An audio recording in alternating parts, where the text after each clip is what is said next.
বাবার কবর ভেঙে ডেবে গিয়েছে, এটা কি খারাপ কোনো কিছুর আলামত? বদনজর কিংবা জাদু করলে তা কিভাবে বুঝবো? চোখের যদি বানানোর আমল কি? হাঁটুর নিচে হাত রেখে কি রুকু করা যাবে? বিপদে পড়ে কোথাও টাকা পাওয়া যাচ্ছে না, তখন সুদে টাকা নেয়, এটা সম্পর্কে কি বলেন? 200 বার সূরা ইখলাস পড়ার পর কোনো বিশেষ ফজিলত আছে কিনা জানলে উপকৃত হব। নামাজ পড়ার সময় পোশাকে যদি কোনো প্রাণীর ছবি থাকে তাহলে নামাজ হবে কিনা? মহিলারা কি হাত এবং মুখ খোলা রাখতে পারবে কিনা? তাহলে আর বিলম্ব না করে চলুন আমরা আপনাদের যে সমস্ত প্রশ্ন ইতিমধ্যে আমাদের কাছে এসে পৌঁছেছে সেগুলোর উত্তর দেওয়ার শুরু করি।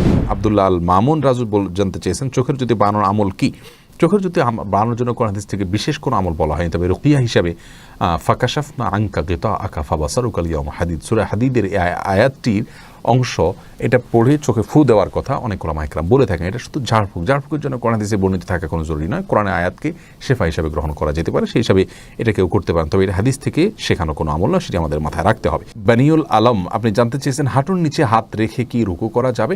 না, হাঁটুর নিচে হাত রেখে রুকু করা যাবে না। হাঁটুর যে গিরা আছে সেটাকে শক্ত করে ধরে, এভাবে আঙুলগুলো ফাঁকা থাকবে, সেটাকে ধরে গিরার মধ্যে হাত দিয়ে দেন আপনাকে রুকু করতে হবে। শেখ শরীফ জানতে চেয়েছেন, অজুরত অবস্থায় বায়ু বের হলে নতুন করে অজু করতে হবে নাকি সেখান থেকে ধারাবাহিকভাবে অজু করতে হবে? নতুন করে অজু করতে হবে, ধারাবাহিকভাবে অজু করলে হবে না।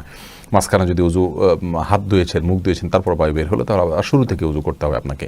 আলামিন হোসেন জানতে চেয়েছেন, 200 বার সূরা ইখলাস পড়ার পর কোনো বিশেষ ফজিলত আছে কি না জানলে উপকৃত হব। ভাই আলামিন, এরকম কথা আমাদের সমাজে খুব বেশি প্রচলিত আছে যে 200 বার সূরা ইখলাস পাঠ করার ফজিলত রয়েছে, মূলত এরকম কোনো কথা বিশুদ্ধভাবে প্রমাণিত নয়। সূরা ইখলাস 200 বার বা নির্দিষ্ট সংখ্যায় পাঠের ব্যাপারে হাদিসে কোনো নির্দেশ নাই, তবে হ্যাঁ এটুকু বলা আছে সূরা ইখলাসকে সুলুসুল কোরআন বলা হয়েছে, অর্থাৎ কোরআনের 3 ভাগের 1 ভাগ এর সমতুল্য বলা হয়েছে। অতএব যদি কেউ 3 বার সূরা ইখলাস তেলাওয়াত করেন তাহলে কেমন যেন তিনি 1 খতম কোরআনের সওয়াব পেলেন, এটুকু বলা যেতে পারে। যদি হাদিসে ওইভাবে বলা হয়নি, ওলামা ইকরাম সেই ব্যাখ্যা এটা বলেছেন, কিন্তু 200 বারের কোনো ফজিলত হাদিসে পরিণত হয়নি, বিশুদ্ধভাবে এটি মন গড়া কথা অনেকে বলে থাকেন। এরপরে রিজওয়ান আহমদ শুভ জানতে চেয়েছেন, ব্যাংক অ্যাকাউন্টে বছর শেষে কিছু টাকা সুদ ঢুকে, ওই টাকা কি করব? ওই টাকা যদি বন্ধ করার কোনো অপশন থাকে তাহলে বন্ধ করে ফেলবেন, আর যদি বন্ধ করার কোনো অপশন না থাকে, অটোমেটিকলি আসতে থাকে প্রতি বছর শেষে, তাহলে সেটা গরিব দুঃখীদেরকে হিসেব করে দান করে দিয়ে দিবেন এবং কোনো সওয়াবের আশা করবেন না। সারা সফা জানতে চেয়েছেন, ফরজ নামাজে ভুল হলে কি সিজদা সাহু করলে নামাজ হয়ে যাবে নাকি পুনরায় পড়তে হবে? বোন সাফা সারা, ফরজ নামাজে যদি ভুল হয়, ভুলটা যদি হয় ওয়াজিব তরকের ভুল, তাহলে সিজদা সাহু করলে নামাজ হয়ে যাবে, আর যদি ফরজ তরক হয় তাহলে সে নামাজ বাসি রাকাত আবার পড়তে হবে। আর সুন্নাত তরক হলে কিছুই করতে হবে না, আপনার কোন ভুল হয়েছে সেটা হলো মূল বিষয়। আর সিজদা সাহুর বিষয়টি সব নামাজের ক্ষেত্রে একই কথা প্রযোজ্য, সুন্নাত ওয়াজিব ফরজ সব নামাজের মধ্যে একইভাবে, অর্থাৎ ওয়াজিব তরক হলে সিজদা সাহুর নামাজ হয়ে যাবে। সাদ ভয়েসম্যান এআইডি থেকে আপনি প্রশ্ন করেছেন, আমার বউয়ের মেজাজ অনেক গরম, এখন আমার করণীয় কি? আল্লাহ তাআলা আপনার বিষয়টাকে সহজ করুক ভাই।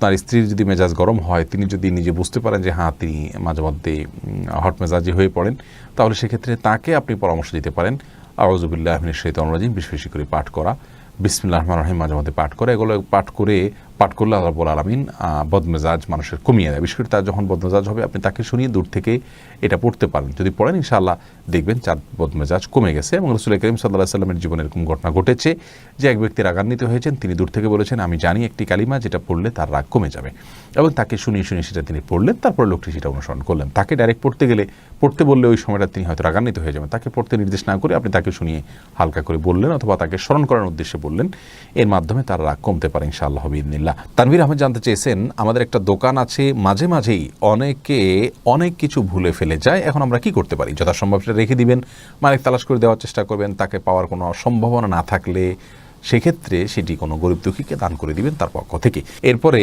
ইমতিয়াজ মাহদি প্লাবন আপনি জানতে চেয়েছেন, বাসায় শ্বশুর শাশুড়ি আছেন, ছেলের বউকে কি সবসময় মাথায় কাপড় দিয়ে থাকতে হবে না? এমন কোনো কথা নেই, তবে হ্যাঁ শালীনতার মধ্যে যথাসম্ভব থাকার চেষ্টা করতে হবে, এবং শ্বশুরের সামনে বিশেষ করে যথাসম্ভব নিজেকে শালীনতার মধ্যে রাখতে হবে, যাতে করে তিনি বাজে কোনো চিন্তা করার মতো কোনো পরিবেশ তৈরি না হয়, আল্লাহ মাফ করুন। তবে মাথায় কাপড় দিয়ে থাকতে হবে নির্দিষ্টভাবে, এমন কোনো কথা বাধ্যবাধকতা নেই। তানজিদ আহমেদ জানতে চেয়েছেন, বিপদে পড়ে কোথাও টাকা পাওয়া যাচ্ছে না, তখন সুদে টাকা নেয়, এটা সম্পর্কে কি বলেন? দেখুন, অনেক ভাই বোন এই কাজটি আজকাল করছেন। আল্লাহ রাব্বুল আলামিন মানুষকে পরিশ্রম অনুযায়ী তার রুটিতে উপার্জনে বরকত দিয়ে থাকেন। আমরা পরিশ্রম করব, আল্লাহ রাব্বুল আলামিন কোরআনে বলেছেন ফাইদা কুদিয়াতিস সালাহ ফান্তাশিরু ফিল আরদ, যখন সালাত শেষ হয়ে যাবে তোমরা জমিনে ছড়িয়ে পড়ো। আমরা জমিনে ছড়িয়ে পড়ব, উপার্জনের জন্য চেষ্টা করব, ছুটে করব, এটা আমাদের কর্তব্যের অংশ। আমরা শর্টকাট ওয়েতে উপার্জন করার চেষ্টা করব না। আপনি ছোট্ট পুঁজি নিয়ে, সামান্য পুঁজি নিয়ে রাস্তার পাশে বসে যান, শুরু করেন এবং অধ্যবসায় করেন, শেখার চেষ্টা করেন, মেধা খাটান এবং শারীরিক পরিশ্রম, কায়িক পরিশ্রম আপনি করেন। এর মাধ্যমে ইনশাআল্লাহ আল্লাহ তাআলা আপনাকে বরকত দিবেন, আস্তে আস্তে আপনি সামনে বাড়তে যাবেন। সুদের উপরে লোন নিয়ে তারপরে ব্যবসা করা কোনো অবস্থাতেই মুসলমানের জন্য জায়েজ নাই। প্রয়োজনে তিনি অল্প খাবেন, ছোট ব্যবসা করবেন। আল্লাহ তাআলা আমাদেরকে হারামকে না করার মতো ঈমানি শক্তি অর্জন করার তৌফিক দান করুন। নামাজ পড়ার সময় পোশাকে যদি কোনো প্রাণীর ছবি থাকে তাহলে নামাজ হবে কি না, নোমান ভাই জানতে চেয়েছেন, এনএস নোমান। যদি কোনো কুকুরের ছবি কোনো ছবি থাকে, কোনো প্রাণীর ছবি থাকে, তাহলে নামাজ হয়ে যাবে, কিন্তু এই কাজটি খুবই অন্যায় কাজ, খুবই গর্হিত কাজ এবং জঘন্য কাজ।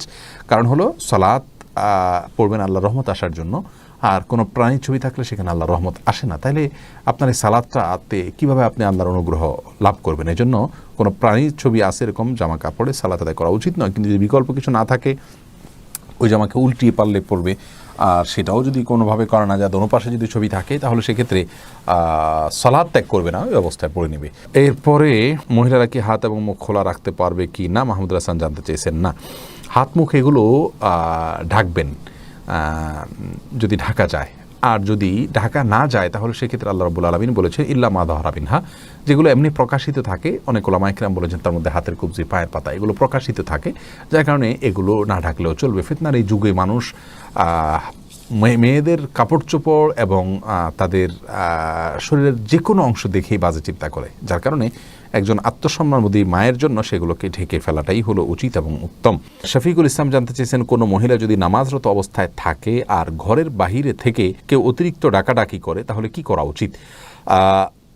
যতই ডাকাডাকি করুক না কেন, নামাজটাকে চালিয়ে যেতে হবে। যদি ফরজ নামাজ হয়, আর সুন্নত নামাজ হলে যদি ডাকটা শুনে তিনি বুঝতে পারেন যে তার মা বাবা কোনো বিপদে পড়ে ডাকছেন বা জরুরি কোনো কাজে ডাকছেন, মা বাবা যদি ডাকেন, তাহলে সেক্ষেত্রে ছেড়ে চলে যেতে পারেন সুন্নত নামাজ হলে।